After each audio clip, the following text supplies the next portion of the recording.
Hello, it's been a while since I made a video, but yeah, I decided to make a video on Roblox Rise of Nations because it's been a long time since we've done that, and Empire Clash is frankly dead, and there's no more new updates, so until they decide to release an update, I'm not going to be making many videos on them, because I don't know honestly what to do. If you have any ideas, leave it in the comments below, and I'll make it for you. So, Rise of Nations. How do you do stuff? How do you make a good economy? Good economy in Rise of Nations, you need to be mass producing goods and selling them to AI. So, I chose Russia because they have so many raw resources, it's really easy to get all these goods. All these resources to make goods. So let's go to Moscow. Moscow. Let's see. We're just going to be building a bunch of factories. As you can see here, when you hover over, it tells you what it inputs and what it outputs. Here it needs 1 unit of steel, and it outputs 2 units. It needs 1 unit of steel, 2 units of tungsten, and it makes 6 motor parts. The civilian factory is the best one. It needs 3 units of electronics, 2.5 units of motor parts, and 2.5 units of fertilizer. And it produces consumer goods, and these consumer goods are worth a lot of money. Next, what you want to do is you want to make sure you have electronics, fertilizer factories, and motor parts factories, so you can actually start making consumer goods. And once we have that, we will start trading. While you're waiting for stuff to build, you can invade neighboring countries. So we're going to invade Belarus. So as always, you just want to go to justify war goal conquest, and there. Alright, how's our buildings doing? We're making motor factories, which is good. Electronics factories being made after the steel manufactory, so we're going to have to wait a bit for that. Alright, so our justification against Belarus is done, so we can now just declare war, conquest, auto-capture Belarus. So we're doing this war so we can get more land, more money, more resources, and especially with all these resources turn into consumer goods, which we were going to sell to random AI countries like Mozambique or something. That's interesting. Tanzania. But random AI countries who are very low on consumer goods. So usually you want to sell it to like India, China, USA, because they have high populations, meaning they require a lot of consumer goods.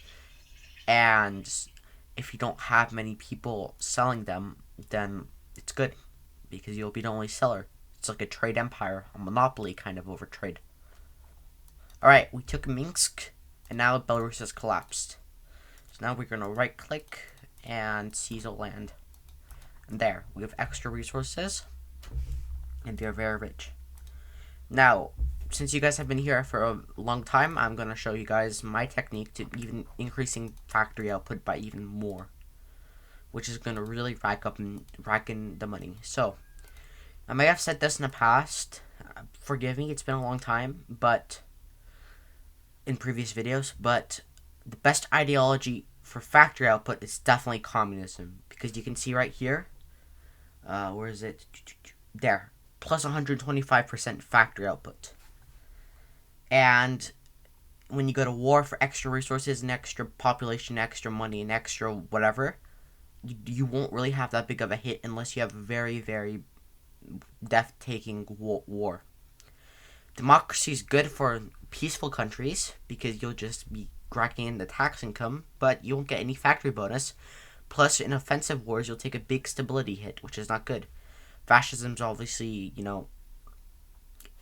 it's fascism. It's the type of stuff you'd see the random weird people going after. Don't pick fascism. It's cringe. But yeah, those are the ideologies. I'd recommend communism because it increases factory output. Don't pick fascism or democracy if you want to maximize your money. Democracy is good for maximizing money, but not if you're going to be going to war. So, I don't know. But never pick fascism. It's not really worth it. At least from my experience. So we're going to wait till we have 250 political power. We're even going to go to technology, get research improvements, We're even going to get economic improvements, and we're going to get the tax collection and factory output, so we get extra money. And now we wait. And there. Now if we go to consumer goods, we have a big deficit. So that's why we need to mass produce those factories across the nation. So, please hold. Alright, we got an extra few civilian factories rolling. So now we need to get more chromium because we're undersupplied of chromium. So when you have lack of resources, first what you want to do is you want to look at resources, go to map modes, look at resources, look for whatever resource you're low on. We're going to do chromium. And do we produce any chromium? Thought we did. No, Kazakhstan.